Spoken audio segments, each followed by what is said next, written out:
왜 우리는 가만히 있어도 생각이 멈추지 않을까요? 아무 일도 일어나지 않았는데 머릿속은 계속 움직입니다. 이미 끝난 일, 아직 오지도 않은 일, 그리고 존재하지 않는 이야기까지 우리는 그 안에서 계속 살아갑니다. 오늘 이 시간은 그 생각을 억지로 멈추는 방법이 아니라 왜 멈추지 않는지, 그리고 어떻게 조용해지는지 아주 천천히 바라보는 시간입니다. 제7부 괴로움을 넘어서 의미, 성장, 그리고 포스트 트라우마틱 크로스 마지막 이야기입니다. 여기까지 오셨군요. 7부에 걸친 이 여정을 함께 해주셔서 진심으로 감사합니다. 지금 이 순간 잠깐 멈추어 보겠습니다. 1부부터 지금까지의 여정에서 어떤 것이 가장 기억에 남으시나요? 어떤 것이 당신의 가슴에 닿으셨나요? 오늘 마지막 이야기에서 우리는 가장 어려우면서 동시에 가장 희망적인 질문을 만납니다. 괴로움은 단지 제거해야 할 것인가? 아니면 더 깊은 무언가를 담고 있는가? 고통을 통해 더 깊어질 수 있는가? 상처를 통해 더 지혜로워질 수 있는가? 이것이 오늘의 탐구입니다. 1장 포스트 트라우마틱 크로스 고통 이후의 성장. 1990년대 초반 노스캐롤라이나 대학의 두 심리학자가 한 가지 의문을 품었습니다. 리처드 테데스키와 로렌스 캐론. 트라우마 이후 많은 사람들이 PTSD 외상 후 스트레스 장애를 경험하는 것은 알려져 있었습니다. 하지만 어떤 사람들은 트라우마 이후에 오히려 이전보다 더 성장하는 것처럼 보였습니다. 이것이 단순한 착각인가, 아니면 실제 현상인가? 그들은 암, 심각한 사고, 자연재해, 사별 등 다양한 외상을 경험한 사람들을 수년간 추적 연구했습니다. 그리고 발견했습니다. 외상 경험자의 상당수가 실제로 유의미한 외상 후 성장 포스트 마이너스 트로매틱 크로스 PTG를 경험했습니다. 이 성장은 5가지 영역에서 나타났습니다. 첫째, 개인적 강점의 발견입니다. 나는 내가 생각했던 것보다 훨씬 강한 사람이었어. 위기를 통해 자신에 대한 새로운 이해가 생깁니다. 둘째, 새로운 가능성과 삶의 방향입니다. 이전의 삶의 방향이 흔들리면서 더 진정성 있는 방향을 찾게 됩니다. 셋째, 관계의 깊이입니다.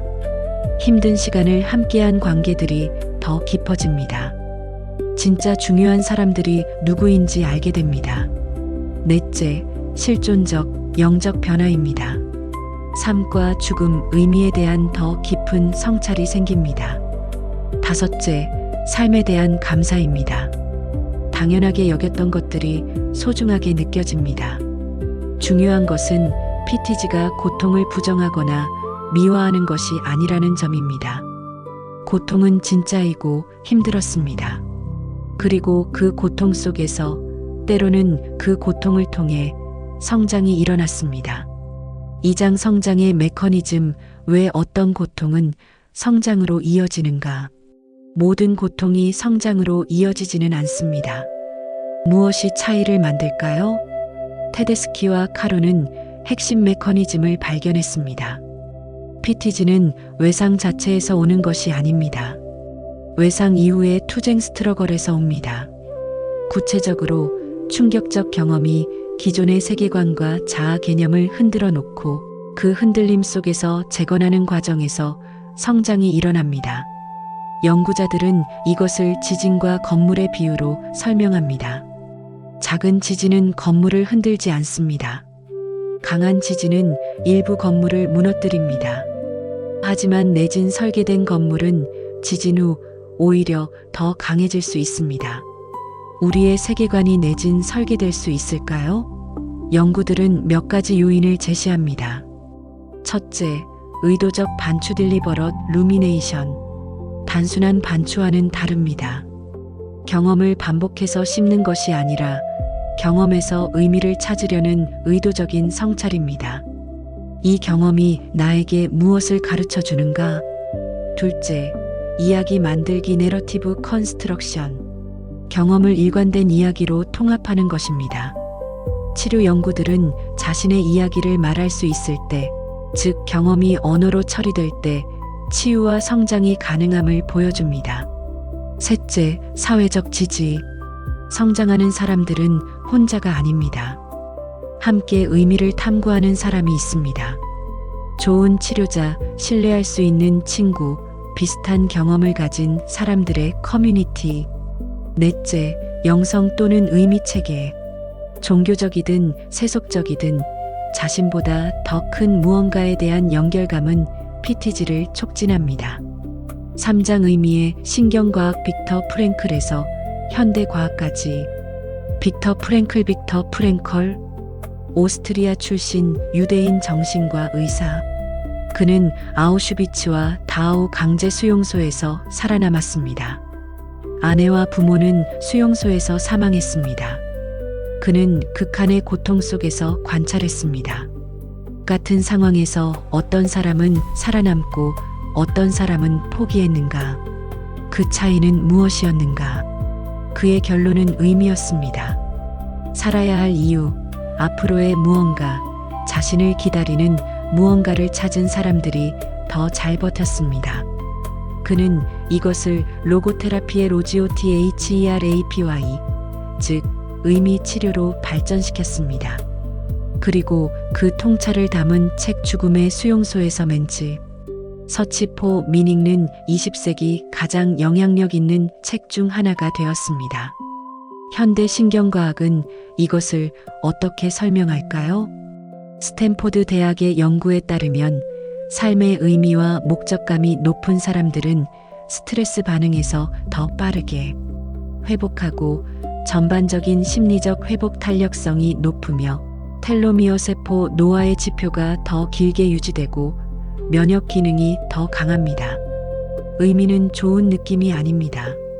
그것은 신경생물학적 건강과 직결된 인간의 핵심 욕구입니다. 더 흥미로운 것은 의미의 원천에 관한 연구입니다. 많은 사람들이 의미가 성취나 쾌락에서 온다고 생각합니다. 하지만 연구들은 다릅니다. 의미의 가장 강력하고 지속적인 원천은 기억 컨트리뷰션, 즉 자신보다 더 큰 무언가에 기여하는 것입니다. 가족, 공동체, 이상, 다음 세대. 자신의 이익을 넘어서는 무언가에 대한 헌신이 가장 깊은 의미를 만듭니다. 4장 감사의 신경과학 고통과 공존하는 기쁨. 감사 그레터 투두. 이것도 자기계발 서적의 클리셰처럼 느껴질 수 있습니다. 하지만 감사의 신경과학은 매우 구체적이고 강력합니다. UC 데이비스의 로버트 에먼즈와 마이클 머컬러의 연구는 감사, 실천의 효과를 엄격하게 검증했습니다. 참가자들을 세 집단으로 나누었습니다. 한 집단은 매주 감사한 것들을 기록했고 다른 집단은 불평한 것들을 기록했으며 세 번째 집단은 중립적 사건들을 기록했습니다. 10주 후 감사 그룹은 다른 집단에 비해 더 낙관적이고 더 활기차며 더 적은 신체적 불편을 경험했습니다. 그리고 일주일에 1.5시간을 더 운동했습니다. 신경학적으로 감사는 무엇을 할까요? 감사는 도파민과 세로토닌의 분비를 촉진합니다. 그리고 편도체의 부정적 편향을 일시적으로 상쇄합니다. 중요한 것은 감사가 현실을 부정하거나 고통을 무시하는 것이 아니라는 점입니다. 연구들에서 가장 의미 있는 감사 연습은 어려운 것들에도 불구하고 감사할 수 있는 것을 찾는 것이었습니다. 즉, 고통과 감사가 공존할 수 있습니다. 이것이 쓴 선물 비터 기프트의 개념입니다. 고통스러운 경험이 동시에 뭔가를 가르쳐준 혹은 뭔가를 드러내준 선물로 볼 수 있는 순간들. 이것을 강요할 수는 없고 준비가 되었을 때 자연스럽게 옵니다. 5장 수용 저항이 고통을 연장한다. 수용 액셉턴스. 이것은 체념이나 포기가 아닙니다. 이것은 현재 상황을 있는 그대로 인식하는 것입니다. ACT 치료의 핵심 원리 중 하나는 이것입니다. 저항이 괴로움을 만든다. 고통 자체가 문제가 아닐 수 있습니다. 고통에 저항하는 것, 고통이 있으면 안 된다는 생각, 고통을 없애려는 끊임없는 노력이 오히려 괴로움을 연장하고 증폭시킵니다. 불교 심리학에는 이런 표현이 있습니다. 고통, 저항, 괴로움. 같은 고통이라도 저항 없이 받아들일 때 그것은 고통이지만 괴로움은 줄어듭니다. 신경과학적으로 이것은 무엇을 의미할까요? 부정적 감정을 억압하거나 저항하려 할 때 전전두엽이 편도체를 억제하려 합니다. 이 과정 자체가 인지적 자원을 소모하고 스트레스 반응을 연장합니다. 반면 감정을 수용하는 것, 즉 이것이 있다. 이것이 지금 내 경험이다라고 인정하는 것은 처리를 가능하게 합니다. 처리될 때 감정은 지나갑니다. 수용은 변화를 포기하는 것이 아닙니다. 오히려 수용은 변화의 전제입니다. 지금 있는 것을 먼저 인정해야 변화가 시작될 수 있습니다. 현재 상황을 부정하면서는 현재 상황을 바꿀 수 없습니다. 실존주의 심리학자 칼 로저스 칼 라저즈의 말이 생각납니다. 나 자신을 있는 그대로 받아들일 때 나는 변할 수 있다. 더 큐리어스 패러닥스 is that when I accept myself just as I am then I can change. 이것이 역설입니다. 그리고 이것이 과학이 지지하는 역설입니다. 6장 7부작의 통합 괴로움과 함께 사는 기술. 이제 7부에 걸친 여정의 모든 시를 하나로 엮을 시간입니다. 우리는 탐구했습니다. 괴로움이 뇌에서 어떻게 작동하는지, 몸에 어떻게 저장되는지, 생각이 어떻게 감옥을 만드는지, 감정이 어떤 지혜를 담고 있는지, 관계가 어떻게 치유하고 상처 주는지, 자기 비판이 어떻게 우리를 해치는지, 그리고 오늘 마지막으로 탐구했습니다. 고통이 어떻게 의미와 성장의 씨앗이 될 수 있는지. 이 모든 탐구를 통해 제가 전하고 싶은 것을 이렇게 정리합니다. 괴로움은 우리의 실패가 아닙니다. 괴로움은 인간 경험에 피할 수 없는 부분입니다. 그리고 그 속에 중요한 정보와 변화의 씨앗이 담겨 있습니다. 우리가 할 수 있는 것은 괴로움을 없애는 것이 아닙니다. 괴로움과 다른 방식으로 관계 맺는 것입니다. 몸의 언어를 듣는 것, 생각을 관찰하는 것, 감정을 안내자로 삼는 것, 타인과 연결되는 것, 자신에게 친절한 것, 그리고 고통 속에서 의미를 찾는 것. 이것들이 하루아침에 되는 것이 아닙니다. 이것은 평생의 연습입니다. 때로는 잘 되고, 때로는 다시 예전으로 돌아갑니다. 그것도 괜찮습니다. 돌아갔다가 다시 시작하는 것 자체가 이미 성장입니다. 신경가소성은 삶이 끝날 때까지 작동합니다. 90세에도 뇌는 새로운 연결을 만들 수 있습니다. 변화는 언제나 가능합니다. 7장 마지막으로 당신에게 전하는 말.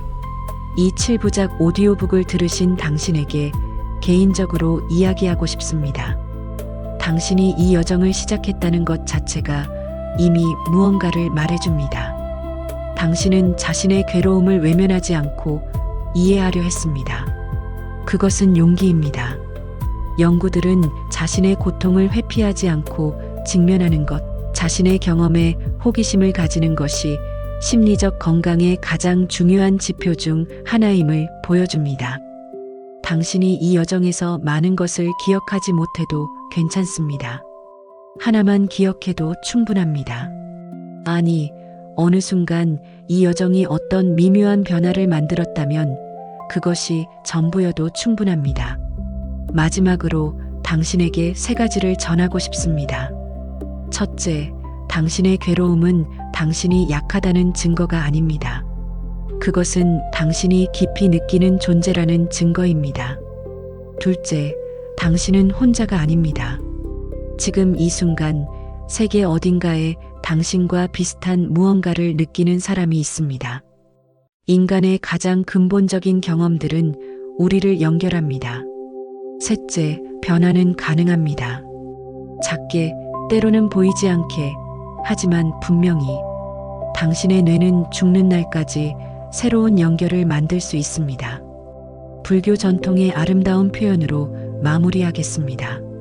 모든 존재가 괴로움에서 자유로워지기를, 모든 존재가 행복하기를, 모든 존재가 평화롭기를, 당신도 그 모든 존재 안에 포함됩니다. 이 여정을 함께 해주셔서 진심으로 깊이 감사합니다. 천천히 잘하셨습니다. 최종 클로징 참고 자료 및 실천 안내. 이 오디오북을 마치며 계속 여정을 이어가실 분들을 위해 몇 가지 안내를 드립니다. 이 오디오북에서 다룬 주요 연구들과 관련 저서들을 더 깊이 탐구하고 싶으시다면 베셀 반데어 콜크의 몸은 기억한다는 트라우마와 신체 치유에 관한 가장 중요한 책 중 하나입니다. 크리스틴 네프의 자기 연민은 자기 연민 실천의 과학적 근거와 구체적 방법을 담고 있습니다. 리처드 데이비슨의 감정의 뇌과학은 감정과 뇌의 관계를 깊이 탐구합니다. 스티븐 헤이즈의 A Liberated Mind는 ACT의 창시자가 직접 쓴 수용과 전념의 안내서입니다. 빅터 프랭클의 죽음의 수용소에서는 의미와 고통에 관한 불후의 고전입니다. 매일 실천할 수 있는 것들을 3가지로 정리합니다. 하나, 아침마다 잠깐 5분만이라도 몸을 스캔하고 호흡에 집중하세요. 이것이 신경계를 그날 하루를 위해 조율합니다. 둘, 힘든 감정이 올 때 AIN의 첫 글자 아만이라도 지금 나는 무엇을 느끼고 있나? 라고 물어보세요. 셋, 저녁에 잠들기 전 오늘 하루 중 감사할 수 있는 것 하나만 떠올려 보세요. 아주 작은 것도 좋습니다. 따뜻한 커피 한 잔, 잠깐 웃었던 순간, 오늘 숨 쉴 수 있었다는 것. 이것이 전부입니다. 그리고 이것으로 충분합니다. 다시 한번 감사합니다. 다음은 생각을 보는 법을 준비하겠습니다. 많은 기대 바랍니다.